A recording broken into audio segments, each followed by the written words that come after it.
I had just razed our marriage to the ground. It was a pleasant evening. I smiled and laughed for what seemed like the first time in a year. Old friends do that to a person, and for just one fleeting evening, I felt like the events of the past year never happened. Old friends leave a place in your heart that remains even after they're gone, and when you see them again, even if it's after a long separation, they become the part that fits perfectly into that space, and it feels like they never left. In fact, they didn't leave. It was me who left. One day I packed my bags, packed the few things that were most important to me, and left. You need to know me, to have lived with me for a very long time, to fully understand what that statement means. I am a person who forms attachments. When I buy a car, I keep it until it's never driven another mile. It fits me, and I feel it's right for me. I don't just buy a house, I live in it. I become attached to it. The walls become my fortress, and the land around it nourishes me. My work becomes my passion. I get up excited in the morning and go to bed in the evening with the satisfaction of a day well spent. My friends are everything to me, and my family is paramount. And yet I find myself 1,000 miles away from the place I called home just a year ago. I left my home, I left my job, and most importantly, I left my wife. It's not that I've disappeared. I just decided to leave without warning and didn't say anything to anyone. I didn't hide, and over time I responded to their emails and text messages, eventually answering phone calls and talking to the people I left behind. I didn't give in to their entreaties to come back, and I broke away from my old life and started anew. Today, on this one day, it all receded. Jean MacDonald was my friend and had been through it all. We grew up together, went to school together, married sisters, and lived only a mile apart. He was only in town for one night, traveling from New York to Boston for work. He had arrived in town late the night before and had gotten a room at a hotel off the highway. Jean was considerate.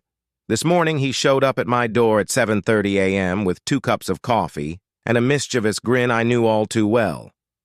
I opened the door in just my underwear. "So, are we going to have breakfast? Or are you going to stand here picking your ass all day?" Jean had a way with words. "Put your pants on. I want to eat breakfast. And wash your hands. In fact, take a shower and wash your ass while you're here. I don't want you stinking up the whole breakfast." Ladies, if you're reading this, I'm sorry, but this is exactly what guys say and do when you're not around. You don't have to like it. Just try to ignore it. We'll be on our best behavior when you see us. Well, most of the time. I have one of those apartments that some wealthy people build over their garage when they want someone to watch the house while they travel to expensive and exotic places. I know that sounds bitter. The truth is that the Smiths, that's really their name, are good people who have earned what they have and are generous to others. I was looking for a small and simple place. My needs were minimal, and thus I didn't have loud neighbors next door yelling, having sex, and having wild parties day and night. So Jean set up in the living room, 1 couch, 1 chair, and a kitchen table that served as my desk, while I showered and we called out to each other. "So how are you doing here? Is Providence everything you hoped it would be?" "Smart ass," muttered I to myself. "Yes, the liquor is cheap and the women are easy, if you're not embarrassed by chest hair." I heard him cough through the wall, a point in my favor. That image will stay with me. The day was starting. I think you've guessed by now that Jean and I aren't the type for prim cuisine, so I took him to my favorite diner in a small town outside of town. It was more crowded, the food was better, and the coffee was darker. "So, what have you been up to lately? How's the new job going? Making friends?" "Who are you?" "Yeah, the job is good. I've made a few friends, or at least have people who don't make me run the other way when I see them." "Do you do anything for fun?" "No, meme, but I keep my nose clean." "I told you to stop doing that. It's disgusting." I only smiled and shook my head, staring at my plate. This man, this friend, had worked with the best engineers and businessmen, but listening to him, you would never have guessed it. He had a knack for turning sound on and off. like a chameleon blending in with his surroundings. Come on. I have 12, maybe 14 hours tops before I need to lie down, get some sleep, and hit the road when the sun comes up. What are you going to entertain me with? Well, there are a bunch of gay bars downtown. I know where they are, but I've never been there. He shook his head. No, Claire is very strict about that. It's her ass and no one else's. Would you mind? I love your wife. I don't need to hear that. He chuckled, picking at his plate of beer hash and eggs. This guy, this irreverent goon, adored his wife as much as I had once adored my own. I've got news for you. Say it. If that's what I'm thinking, I don't need to hear it. No, not that. Claire is pregnant. That was all I needed to hear. I shrieked and jumped to my feet. Grabbing him off the chair and putting him in a bear hug, I screamed, "You asshole! When were you going to tell me?" He laughed like a fool, and we got the attention of everyone in the diner. Parents and kids were not thrilled with my outburst. I looked around the room and said loudly, "Can you believe it? Now they're going to let anyone be a father?" This brought smiles and applause as we sat back down at the table. Really, Henry? You embarrass me sometimes with your inappropriate behavior. He had to clear his throat to keep from choking. What kind of role model are you going to be for your godson? What? Godson? Really? Gene only shook his head to the side and raised his fork the way people do, as if to say, "Of course. Who else?" There was that smirk again. Claire insists. I tried to talk her out of it, but you know how she is when she decides things. There was no doubt about it. This day was starting out as the best one I'd had in the last year. Gene and I grew up by the water. As kids, we fished off the docks and wandered around the boatyards. When we were old enough, our fathers bought us an old snipe sailboat that needed a lot of work. The four of us spent that winter rebuilding and repairing the hull, fixing sails, and replacing lines. We were able to build the boat before we learned how to sail it. We learned knots, learned the language, and read books on sailing. To the horror of our mothers, our fathers would send us sailing in early spring, long before the warm water made capsizing even remotely safe. Sailing became not just a hobby, but a way of life for us. So after finishing breakfast, we headed up the coast to check out the boatyards. Sailmakers are great people, and we soon found ourselves crewing for an elderly couple who were going out for the day. They offered to treat us to dinner when we got back, but we didn't accept. Duty was ours, and we treated them to the best dinner our shabby clothes could afford. Lobster Piers served the same dinner as the expensive places, but the price is less, and the view is better. We had a wonderful day. Back at my place in the evening, we opened a few beers, sat in the plastic chairs I kept behind the garage, and talked. We talked about the day we had just spent, the work we were both doing, and Claire. We talked about the comings and goings home and all the friends I had left behind. We talked about everything except the things that had left me isolated. Finally, the time came when Gene needed to go back to his hotel room. Sleeping by the highway gave him a quick escape in the morning before the commuter traffic tied the roads into knots. In a quiet, almost apologetic voice, he said, "She's dying without you, Henry. She'll live. She didn't need me before. She doesn't need me now. She needs you, and the guilt is killing her. She cries at night.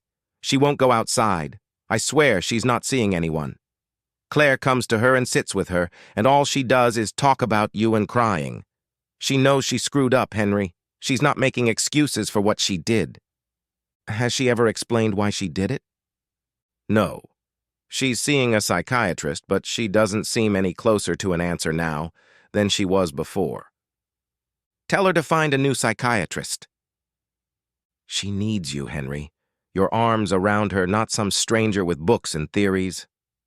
"She had me, but that wasn't enough." "Just talk to her, Henry. You don't have to take her back. Just tell her you forgive her. Tell her you don't hate her. She needs at least that." I don't know if I ever hated her. I was angry and hurt beyond belief. I never believed she could do that to me. When she did, everything died. I don't hate her and I don't love her. I just miss the woman I married, but that woman is dead, if she ever existed. She existed, Henry, and she exists now. I can't explain why she did it, and I don't know what I would do if I were you. I just know she's crumbling from the inside out, and you're the only one who can fix it. And who can fix me, Jean? How can I feel whole again? Maybe you can fix each other. Shouldn't you at least try? It's been a year already. Are you happier now than when you left? What do you have to lose? Everything. Nothing. I don't.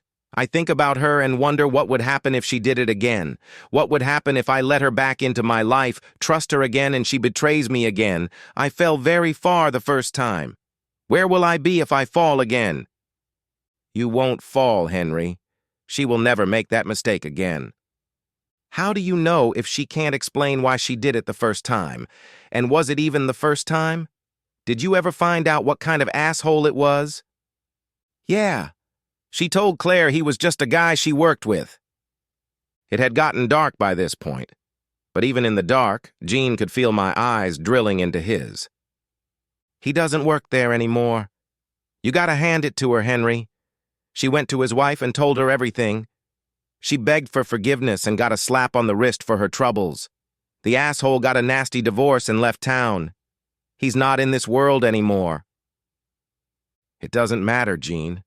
Half the world is men, and there's always another waiting for his chance. No one else has a chance, Henry. She's a one-woman woman, and her man lives in Providence. Pick up the phone and she'll answer. You say the word and she'll move. She'll live with you in this apartment or anywhere else you want. Trust me, Henry. She's remorseful and she's in over her head now. All you have to do is pick up the phone and call her. I'll think about it. Jean hung his head and thought he had failed. We stacked the chairs, carried the empty cans away, and said our goodbyes. Over the past year, almost all of my friends and relatives have come to Providence to have a similar conversation. The first was my sister, and she failed grandly. She appeared in the doorway and with her hands on her hips began to berate me for running away as I had done. Soon she was outside and began knocking on the same door, getting no response from inside. When I finally opened the door, she apologized, asking for forgiveness and patience. Her visit was short and unsuccessful, so she warned the others of what to expect as they each chose their own path. Jean was the only one who had the patience and history to take the time to do so. I sat alone in my apartment that evening, and as my thoughts went back to a year ago, I reached up and turned off the lone light bulb that illuminated the room. I asked myself the same question Jean had asked me. Am I happier than when I left? I had to admit that I wasn't. I was no more at peace with it than I had been the day I left town. I remembered that day when I stood at the altar and made the vow, "Till death do us part," and I thought, why end it then? It's forever. It didn't last that long. It all happened so quickly and without warning. There was no indication that my wife was cheating because she wasn't. She had always been a faithful and loving spouse who supported me when I needed encouragement and quietly admonished me privately in those rare moments when I needed a loving nudge. I was an adult of sorts, but I still carried the bad habits of my youth. I still had the old buttons built into me, and when they were pushed, it wasn't good. I knew I could take offense quickly. She had worked it out in me with her patience and support. However, any sense of betrayal from a friend or co-worker led to devastation. It was an old problem caused by insecurity that had haunted me all my life. When she cheated, it was this old reflex that put gasoline on the fire of her betrayal. It was this reaction that kept me at a distance for a year. I refused to talk to her, rejected any request for forgiveness. I simply razed our marriage to the ground and walked away. It happened when she was out of town for work. She didn't travel often for business, but when she did, she usually spent the better part of a week checking accounts and honoring the terms of her contract. She traveled as part of a team where she would review the ledgers and others would check production and test results. The trip in question was a long one, as many subcontracts had to be examined. In the evenings, the team would head out to dinner to blow off steam. This was the second night of the site visit. She danced heartily and drank to her heart's content. It was one bad decision, and she said she regretted it a lot in the morning. Her friends advised her to keep it to herself and never tell me, saying nothing good would come of it, and she reluctantly agreed. The asshole kept trying to repeat himself until she threatened to report him to HR. Their conversation had been overheard. She had no idea she had made an enemy at work, but the wrong person overheard the argument and her fate was sealed.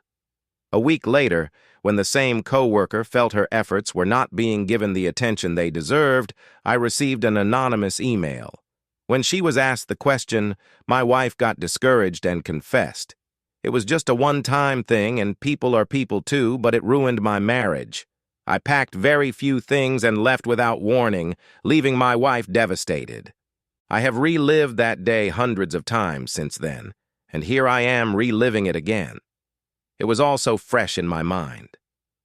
I thought again, am I happier now than when I left? I lived in isolation with no social life and no one to share my life with. Neither of us ever filed for divorce, and I never realized it.